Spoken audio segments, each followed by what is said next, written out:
Hello student, welcome to a class sir Imran account की class. आज हम बिल्स ऑफ एक्सचेंज के ऊपर थर्ड वीडियो बना रहे हैं। ये वीडियो में आप सीखेंगे कि किस तरह से ड्यू डेट कैलकुलेट किया जाता है, क्योंकि बिल्स ऑफ एक्सचेंज में ड्यू डेट बहुत इंपॉर्टेंट है। ड्यू डेट का मतलब वो दिन जिस दिन आपको बिल का पेमेंट मिलेगा। ड्रॉवी बिल का पेमेंट करेगा ड्रॉवर को, उसे हम ड्यू डेट कहते हैं।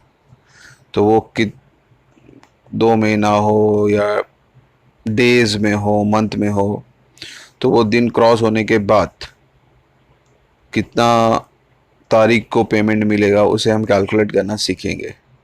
तो let's start our video of bills of exchange, how to calculate due date in the bills of exchange.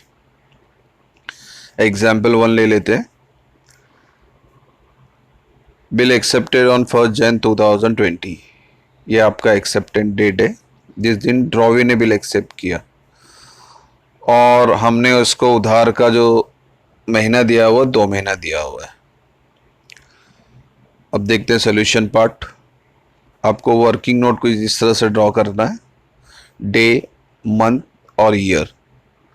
फिर लेफ्ट साइड में date of bill plus credit period is equal to nominal due date plus grace day is equal to legal due date. ये working note आप पहले से draw कर ले ताकि आपको कैलकुलेशन आसान लगे।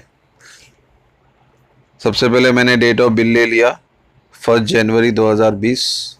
वो जो क्वेश्चन में दिया ऊपर उसको हमने यहाँ लिख दिया।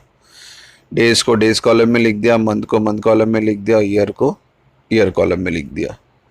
क्रेडिट पीरियड जो आपको क्वेश्चन में दिया रहेगा हमेशा, तो यहाँ पे 2 महीना दिया तो 2 को मैंने मंथ कॉलम में लिख दिया। इसको मैंने प्लस कर दिया। डेज में तो डैश है तो 1 डैश, तो नॉमिनल ड्यू डेट 1 आया। मंथ में ऐड करना है आपको 1 + 2 कितना हो गया 3 यानी मार्च। तो साल तो नहीं बदल रहा है, तो 2020 एज इट इज रहेगा। फिर आपको क्या करना है, ग्रेस डे। पहले ग्रेस डे के बारे में देख लेते हैं, थियरी क्या बोलती है। 3 extra days allowed by law, यानी गवर्नमेंट अलाउड करती है, और इस डेज को हम बोलते हैं ग्रेस डे। तो बच्चों, जब भी आप ड्यू डेट कैलकुलेट करें, हर ड्यू डेट में आपको 3 दिन ग्रेस डे ऐड करना है, ये गवर्नमेंट की तरफ से। तो जब नॉमिनल ड्यू डेट 1 है और उसमें ग्रेस डे मैंने 3 ऐड कर दिया, तो आपका लीगल ड्यू डेट बनता है 4 मार्च 2020। तो ये आपका एक्चुअल ड्यू डेट है जिस दिन आपको ड्रॉवी बिल का पेमेंट करेगा। तो इस तरह से आपको ड्यू डेट कैलकुलेट करना है। और एक एग्जाम्पल देखते हैं, एग्जाम्पल 2।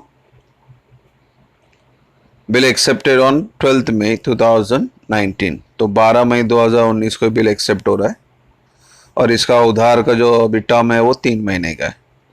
सोल्यूशन पार्ट देख लेते हैं।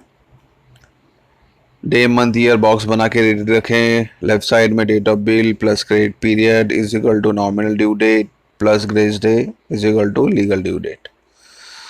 12 मई, तो ये भी बॉक्स में मैंने लिख दिया। डे में 12 मई, मंथ में मई 5 होता है, जनवरी, फरवरी, मार्च, अप्रैल, मई।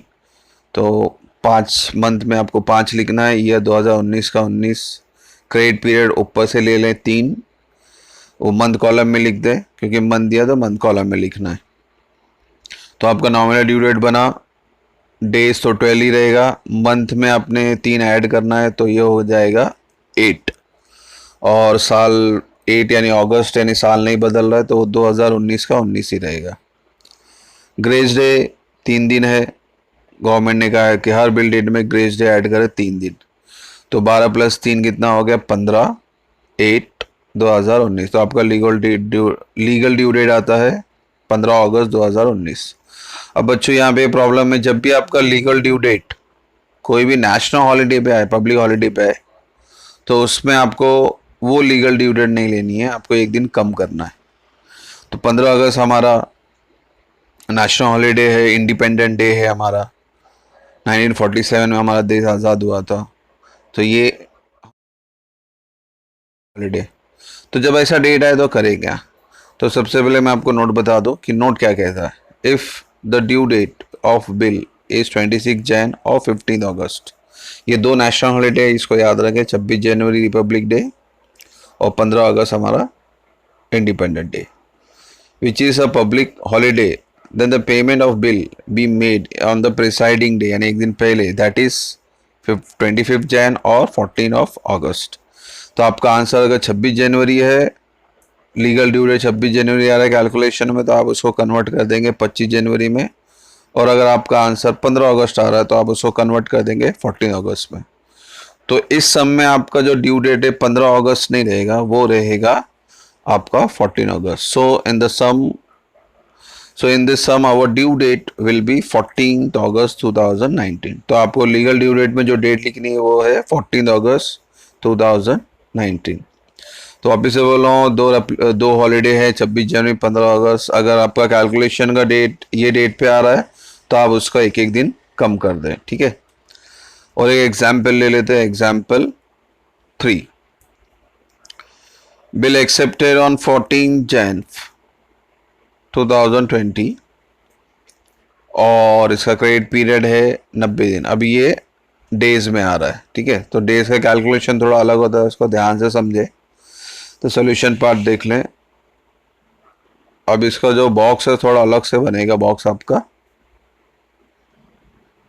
थोड़ा ध्यान से इसको समझने की कोशिश करें। मंथ पहले ऊपर हेडिंग में लिखा है मंथ, एक्चुअल डेज यानी किस महीने में एक्चुअल दिन कितने होते हैं, और फिर अनएक्सपायर्ड डेज यानी कितना दिन अभी पेंडिंग है, और लास्ट में वर्किंग एक बनाया हमने।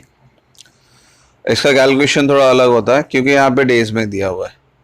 तो आपको 14 जनवरी से 90 दिन ऐड करते करते जाना है और वो तारीख को तक पहुंचना है। 90 दिन आपको गिनना है। तो उंगली पे गिनेगा तो बहुत टाइम चले जाएगा, तो इसलिए नीचे वर्किंग नोट हमने बनाया हुआ है।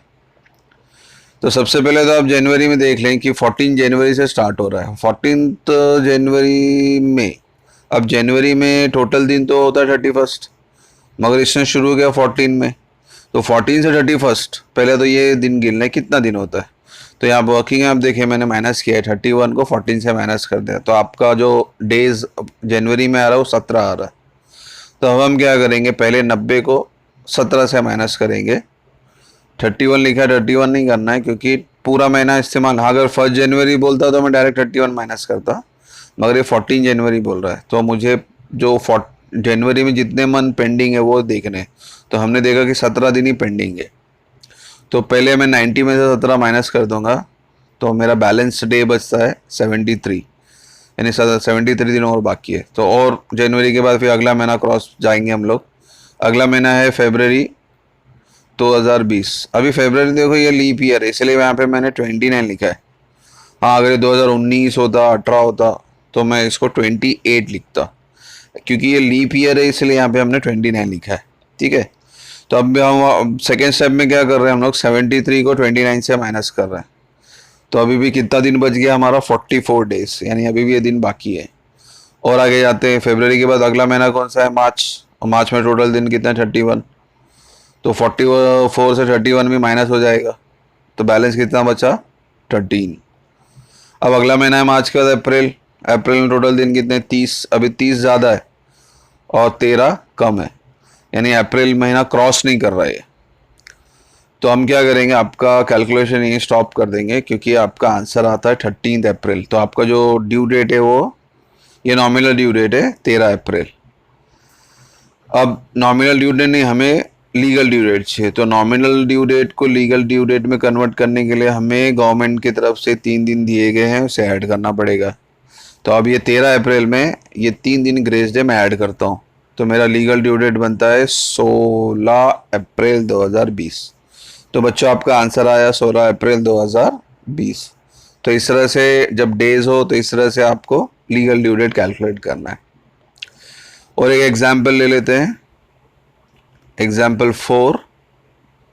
बिल ड्रॉन ऑन 16 जून 2020। अब ये बिल कब ड्रॉ हो रहा है, 16 जून 2020 को, और ये बिल एक्सेप्ट हो रहा है 18 जून 2020। देखो बच्चे यहाँ पे मैं 2 डेट लिया हूँ खास तौर पे, क्योंकि आपको देखो बिल ड्रॉ इम्पोर्टेंट नहीं है, बिल एक्सेप्ट इम्पोर्टेंट है। बिल ड्रॉ कभी भी होने दो, ड्रॉ भी जब एक्सेप्ट करेगा तभी से ही कैलकुलेशन आपको करना है। फॉर एग्जाम्पल ले ले रिक्शा वाला, अगर रिक्शा वाला रोड पे जो चल रहा है तो रिक्शा वाला मीटर डाउन होता है कि मीटर अप होता है? उसका मीटर अप रहता है। क्यों अप रहता है? क्योंकि जब तक उस पर कोई ग्राहक नहीं बैठेगा तब तक मीटर डाउन नहीं होगा, मीटर चलना चालू नहीं होगा। तो मीटर डाउन तभी होगा जब उस पर ग्राहक बैठेगा। तो इसी तरह से बिल्स ऑफ एक्सचेंज का जो डे कैलकुलेशन होता है वो एक्सेप्टेड से कैलकुलेट होता है, ना कि ड्रॉ से। तो इसलिए यहाँ पे मैंने स्पेशली दोनों डेट लिया, ड्रॉ और एक्सेप्टेड। हाँ, ज़रूरी नहीं, कभी कभी डेट दोनों सेम भी हो सकते हैं, मगर आप हमेशा याद रखें एक्सेप्टेड से कैलकुलेट करना है। तो 18 जून से हमारा कैलकुलेशन शुरू होगा। इसमें उधार का दिन, इसमें भी डेज में है, 75 डेज दिया हुआ है। तो सोल्यूशन पार्ट देख लेते हैं। डेज के लिए कैलकुलेशन थोड़ा अलग होता है। एक्चुअल डे, मंथ लेना है, एक्चुअल डे, अनएक्सपायर्ड डे और वर्किंग। आपको 75 डेज खत्म करने हैं। 18 जून से लेके 75 दिन ऐड करेंगे तो आपका ड्यू डेट कितना आएगा? तो सबसे पहले महीना कहाँ से शुरू हो रहा है? जून। तो प्रीवियस एग्जाम्पल में किया था, सेम यहीं पे भी करेंगे। जून में पूरा 30 दिन यूज़ नहीं हुआ, क्योंकि जून में 30 दिन होता है, तो पूरा 30 दिन इस्तेमाल नहीं हुआ। 18 जून से शुरू हो रहा। तो जून में कितना दिन लग रहे हैं हमारे? तो क्या करना है, 30 को 18 से माइनस करना है। तो जून में जो दिन बच रहे हैं हमारे 12, तो जून में जो इस्तेमाल होगा 12 दिन। तो हम क्या करेंगे, ये 75 को 12 से माइनस कर देंगे। अब पेंडिंग डेज कितने? 63। तो अगले महीने में जब मारते हैं, जुलाई भी क्रॉस कर जाएगा क्योंकि जुलाई 31 का है। तो 63 से 31 माइनस किया तो 32। अब अगला महीना कौन सा है? अगस्त है। अगस्त 31 का होता है और पेंडिंग डेज कितना है? 32, यानी ये अगस्त भी क्रॉस कर जाएगा। तो 32 को मैंने 1 से माइनस किया तो बैलेंस इन कितना बचा? 1। ये एक अगला महीने पे जा रहा है, यानी सितंबर पे। तो सितंबर होता है 30 का, और यहाँ पे बैलेंस दिन कितने बजे? 1, यानी सितंबर क्रॉस नहीं कर रहा है। तो आपका आंसर होगा 1 सितंबर। और ये तो हो गया आपका नॉमिनल ड्यू डेट। अभी क्या करना है आपको? लीगल ड्यू डेट चाहिए। तो क्या करेंगे, नॉमिनल ड्यू डेट में ग्रेस डे ऐड करेंगे, जो कि गवर्नमेंट ने कहा है हमेशा ऐड करना है। तो ग्रेस डे मैंने 3 दिन ऐड कर दिया। तो आपका लीगल ड्यू डेट कितना आ गया? 4 सितंबर 2020। तो बच्चों, hope so there will be no doubt in calculation of the due date.